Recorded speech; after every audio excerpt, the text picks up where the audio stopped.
knowing that it was more that I can do with my life. So I started researching and getting like the meditations and learning about stuff like that. That's why I came across the YouTube videos. Then I started watching the videos, and it changed my life completely. Well, what happened to you is because you are who you are, and you watched and heard and felt resonance. Now, what resonance is you being in a place where you're reverberating with whatever it is that you're focused upon. So that resonance is another word for readiness. You know how when you set your tuner on your radio dial, it matches up with something that's being broadcast. So your inner being, Abraham, is broadcasting all the time. It's interesting. Have you ever been looking for something and forgot you were looking for it? It just flashed across your mind, oh, I need to find that. And then you sort of forgot about it. And then you had another thought about something else that led you. And then you found that thing that you had thought about and then forgot about. And you thought, oh, good thing that I came over here because I was going to come and get you, but then I forgot that I needed to get you, but now here I've got you. Have you ever had that experience? Happens all the time. That's what we mean when we say your inner being is always guiding you, taking into consideration the resistance that you have on your path, because sometimes you're distracted by the other things in your world, even though that matters, and so forth. You've all had those experiences. Because I actually got your books in 2006 or 2007. It was just 3 books in one, like a little container with 3 of your books, but I never even opened them, ever. This is a good conversation to have. Somehow, because of the desire that you held, desire muted with some resistance, everybody has it on almost every subject. Still, your desire at some point must have been a little stronger than your resistance, and so there came, through the path of least resistance, these books into your possession. But the resistance was strong enough that even though they were there, and you kind of liked them being there, there was enough unreadiness or not enough strong wantingness that was not the path of least resistance. That was a path of least resistance that took you that far, but not into something that was more. But because your desire is still there, now you were looking not for what was on those books. You weren't even looking, you weren't doing a Google search about that. You were looking for something that you wanted to enhance your experience, and through the path of least resistance you ended up at the same place, through a whole different way. And we are not for a moment implying that this is the only place to get answers. We don't mean that at all. Sometimes people have the feeling, and they offer these words, that I feel like I'm getting to the dock, but I missed my ship. It already came and left. And we want you to know there's another one and another one and another one and another one and another one and another one and another one. There's no ending to the ways, the cleverness of the universe, because your inner being knows you and knows what you want. Your inner being is not saying, she didn't read the books, don't show her the YouTube clips. If she really wanted this, she would have read the books. No, that's your mother talking to you. But your inner being is just always knowing that light is always there. And sometimes you get greater glimpses than others. Sometimes when you're in what you would think the most unlikely place, where you have strong, strong, strong desire, you could have a powerful desire and strong resistance. And if your desire is powerful enough, your desire is going to win out, but it's a sort of rough ride.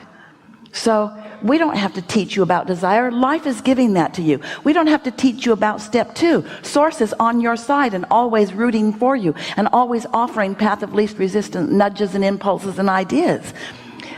We're just wanting to help you to soften your resistance so that you can have more pleasure and more deliberateness, because it's great when things happen that you just stumble on. We really like it when something happens and you feel inspired to feel good, and then because you feel good, more good comes. But that's what makes you think of randomness and chance and karma, because when there's no measure of control, when you don't have any way to acknowledge, well, what was it I was doing when that good thing happened?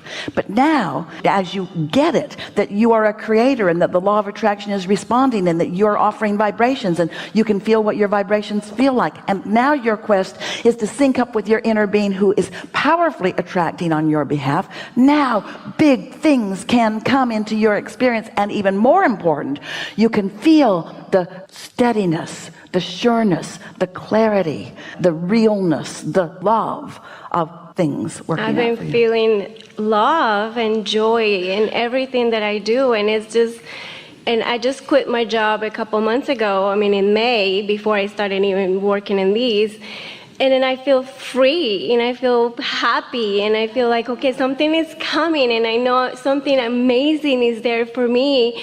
And right now my husband has his own business, so I'm kind of helping him. But then my question is, how can you... Well, here's the answer. So, a lot of people who are feeling discord in their current work, for whatever reason, who feel real freeness for a moment when they leave it, then they are wanting to attract something fast to fill that financial void.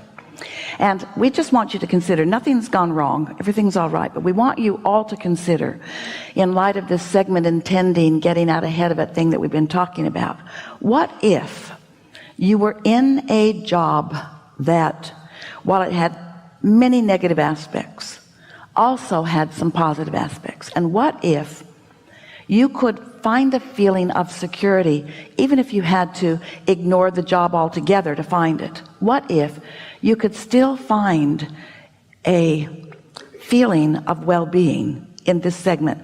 Not because the segment points to it, but because you want to feel it.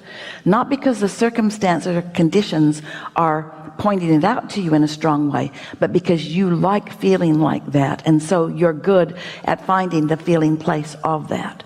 So you're practicing these segments and feeling good while you are in a job that on the whole, objectively, you don't like that much, but you're not being objective to every positive or negative aspect. You are tuning yourself to the frequency of well-being. So your current job is giving you more and more things that feel good. Not enough of them to stick around forever, but more and more things that feel good. And in the appreciation right where you are, then you move seamlessly into the next, and into the next, and into the next, and into the next.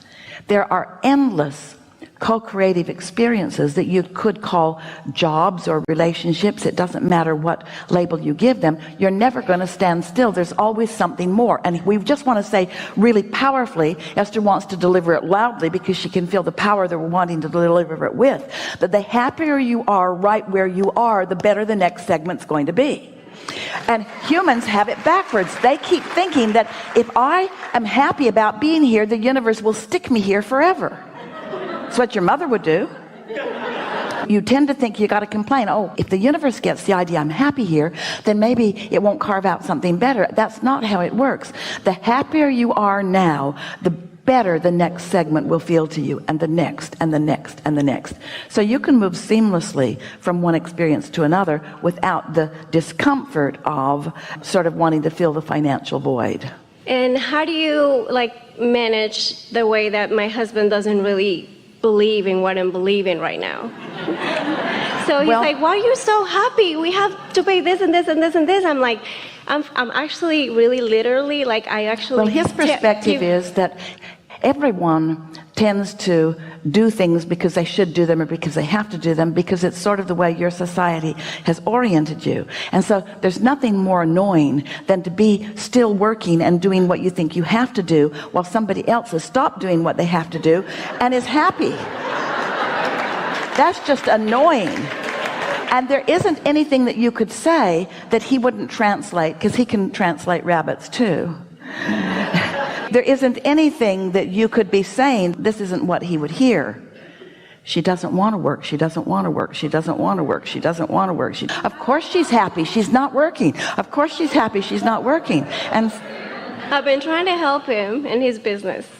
I'm trying to get more into the business so I can... But he doesn't believe right now that the business is enough to support both incomes. He doesn't believe that, and so you can help him all you want. You're still more in the way than you are helping him.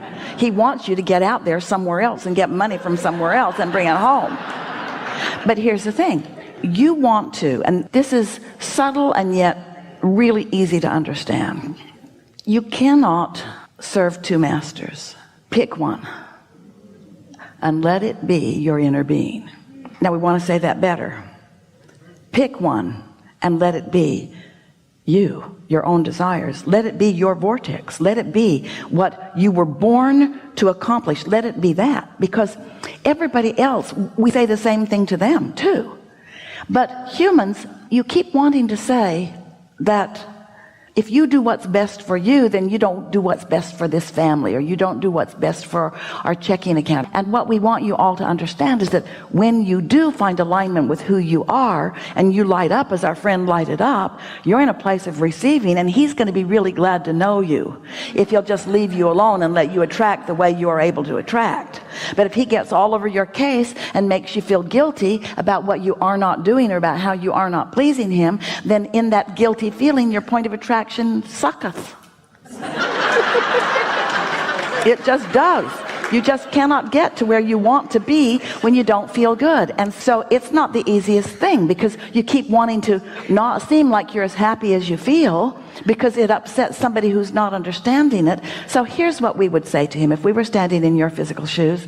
I just can't believe how fortunate I am that I get to be with you, who's continuing on in a meaningful way while I'm finding my place. And I know for sure that this is going to unfold in a way that we are going to thrive. I know that it is. I couldn't feel this good if good things weren't coming. Hang in there with me a little bit. I'm not asking you to be as happy as I am. I want you to be as happy as I am. And I would like to ask you to be happy for me. And I know that's not even a possible thing either. I'm just saying to you, man that I love more than life itself, I'm not going to give up my happy feeling because you can't find it. I'm just not going to give it up. And nothing makes me any happier than when you are happy, but I have to show myself that I don't need your happy for me to be happy. There's something that's really powerful in that for me.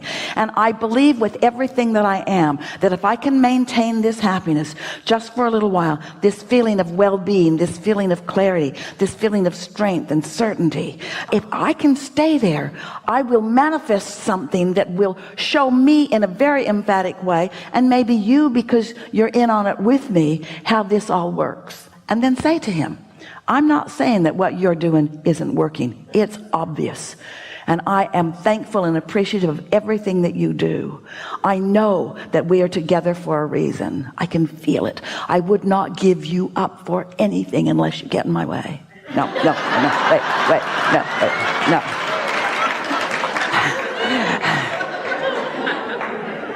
I'm reaching for the connection to source that will enhance the experience that I'm loving so much with you. This is not either or. This is us together co-creating. And thank you for what you're doing, and stay tuned, because this is going to be really fun for us. One day we were talking with a mother who was concerned about her son, and we told her some things that we would say, sort of like some of these things. And she said, oh, Abraham, my son will just think I'm forsaking him. He's used to my sympathy and my concern and my agreement with his plight. And he will think that I'm not on his side. And we said, no one would ever feel that way if you are, from the very core of your being, appreciating everything about him. When you look at your family business through the eyes of source, you feel proud. When you look at your mate through the eyes of source, you feel so much love and so much appreciation and so thankful for who he is. And when you feel that, he might miss it because he's not in tune with it, but he's not always not in tune with it. He's often in tune with it, and he will feel it. But if you agree with him about the things that he's worried about, then he won't get there. You see what we're getting at? Your inner being is calling you, and right now you're on the move toward it. And when someone's watching someone in physical form who's on the move into vibrational harmony with their own vortex, they get the benefit of watching what happens. you'll be saying all the right things. I'm happy, and listen to what happened today. I'm happy, and oh, this thought occurred to me. I'm happy, and rabbits talked to me in the park. Don't tell him that. Don't tell him that. Don't play these recordings to him. Really, don't let him hear anything that happened here today.